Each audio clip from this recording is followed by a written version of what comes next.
Kirap kemerdekaan kan memang berlangsung di seluruh Indonesia. Biasanya acara ini dihiasi banyak simbol-simbol budaya yang mencerminkan keberagaman Indonesia.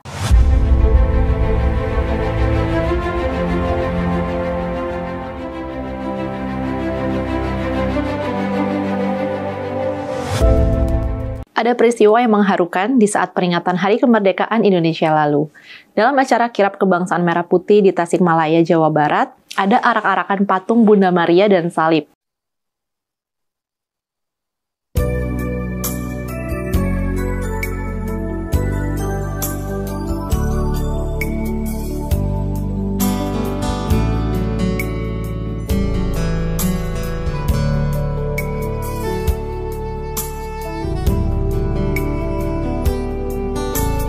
Kirap kemerdekaan kan memang berlangsung di seluruh Indonesia. Biasanya acara ini dihiasi banyak simbol-simbol budaya yang mencerminkan keberagaman Indonesia. Tapi yang dilakukan di Tasikmalaya masuk dalam kategori yang luar biasa. Kenapa? Karena Tasikmalaya sering dijuluki kota santri dan mayoritas penduduknya adalah Muslim. Dan ternyata di dalam arak-arakan kirap itu ditampilkan juga simbol-simbol agama Kristen. Nah, ini yang menjadi penting, mengingat sekarang ini kan kita sangat sering mendengar kasus-kasus diskriminasi terhadap umat Kristen, termasuk juga di daerah Tasikmalaya dan sekitarnya. Tapi, kirap kemerdekaan tahun ini seakan menghilangkan gambaran negatif itu. Kirap kemerdekaan Tasikmalaya ini memang keren. Arak-arakan patung Bunda Maria ini dilakukan oleh Gereja Paroki San Yohanes Pembaptis Ciamis yang jadi salah satu peserta kirap. Patung itu diarak di sepanjang kota Tasikmalaya, mulai dari Jalan Yudanagara dan berakhir di Kompleks Olahraga Dadaha. Hebatnya, yang membawa tandu dari perisi patung Bunda Maria itu sejumlah pria yang mengenakan baju loreng yang menjadi seragam khas Banser Nahdlatul Ulama. Jadi, patung Bunda Maria itu dibawa oleh pemuda Muslim. Ngagumin nggak sih?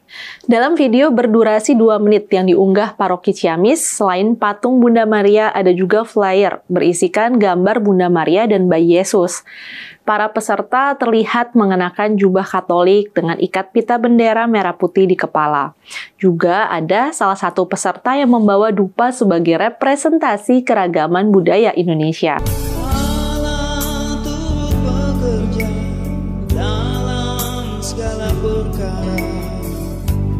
Allah berkuasa mengatasi segalanya. Yesus sanggup atasi semua masalahku. Yesus lebih besar dari segalanya. Masyarakat yang berjejer di pinggir jalan pun menyambut dengan antusias patung Bunda Maria.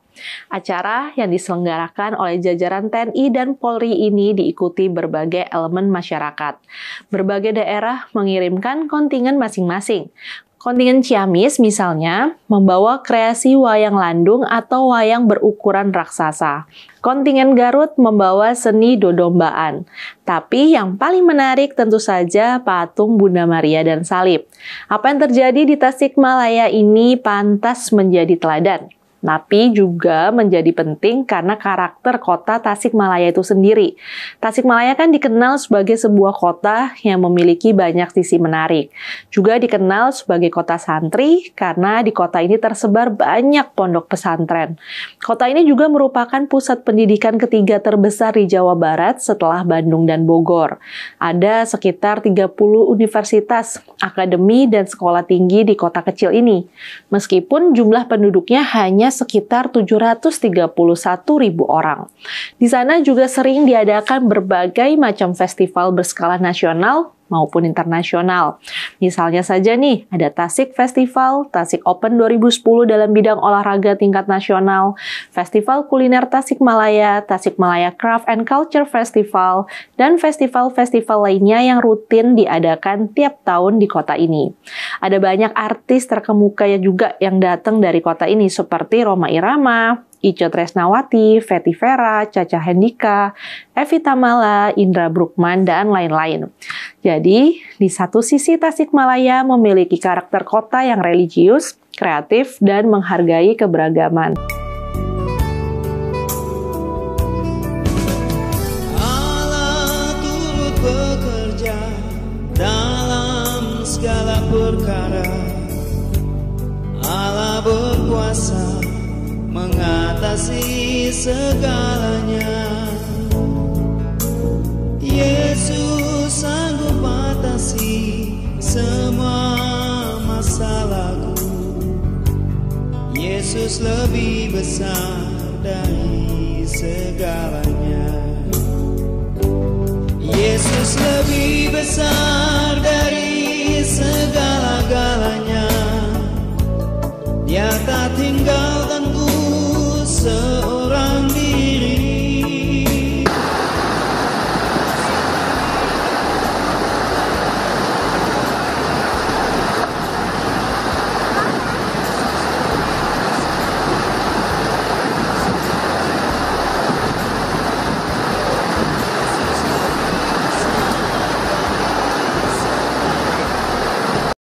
Tapi di sisi lain, di kota ini juga terdapat akar-akar radikalisme. Misalnya saja, di kota ini dulu terdapat akar gerakan Darul Islam yang memperjuangkan terbentuknya negara Islam di Indonesia. DI, TII bahkan mengembangkan aksi bersenjata untuk memisahkan diri dari NKRI di tahun 1950. Aksi mereka dilumpuhkan pada tahun 1959 dan di era Orde Baru. Mereka sama sekali nggak terdengar kegiatannya. Tapi sejak reformasi, kelompok-kelompok yang masih membawa semangat DI kembali berkembang. Bahkan dalam beberapa kasus ada sejumlah teroris yang tertangkap di Tasikmalaya. Kelompok-kelompok radikal ini memang menjadi salah satu persoalan di Tasikmalaya. Mereka terlibat dalam gerakan untuk menekan dan menindas umat minoritas, seperti umat Kristen dan juga Ahmadiyah. Bahkan ada kasus pembakaran gereja dan konflik antara umat Kristen dan Islam di desa Cikawung Gading. Juga ada penyerangan terhadap pesantren Islam Al-Idrisiyah yang dianggap sebagai aliran sesat. Gerakan kaum radikal ini juga bersifat politik. Secara aktif, kelompok-kelompok radikal ini berusaha mempengaruhi tokoh-tokoh dan pemimpin daerah agar mendukung lahirnya perda-perda syariah.